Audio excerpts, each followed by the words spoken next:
Ko'pchilik savol beradi, hozir mana blogersan, pul topolsan deyshadi. No, Instagram yopilib ketsa nima ish qilasan deyshadi. Xullas, hammani qo'lida hunar bor. Obatsan, Instagram yopilib ketsa, nima ish qilasan? Tunga servisimga borib olaman. Nima ish qilgansan? Hadovoy motor. Qo'lingdan keladimi? Ha, razval, balansirovka hammasi chiqib ketgani? Ya, okey. Qila olasanmi? Ha, ne qila olaman? Xo'p, mana Odil. Sen nima ish qilgansan? Operatorman. To'y, osh, syomkalarni qilganman. Qila olasanmi hozir ham?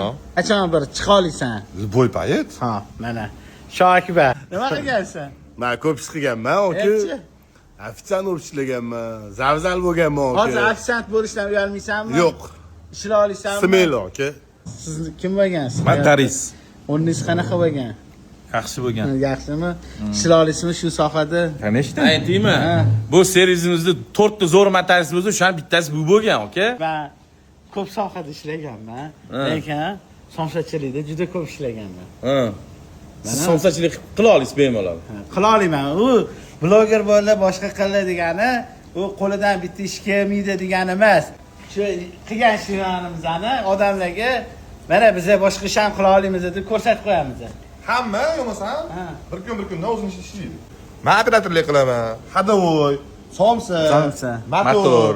Men bor ofitsiantlik qilaman. Xullas. Xo'sh. Necha pul topib kelamiz? Ha, kim ko'p pul topib keladi? Kim ko'p emas? Ha. Plus necha pul topganimizni Yo'q. Просто yana dalshi ishlasa pul topib keta olamizmi degan narsa ko'rsatadi. Ha, o'zi shu kasbda ishlaydiganlar necha pul topadi? Ha, o'rta. Xullas, restoran bo'lsa shoga aloqaga chiqinglar, somsaxonada bo'lsa menga aloqaga chiqinglar. Avservisli bo'lsa bemalol alyo.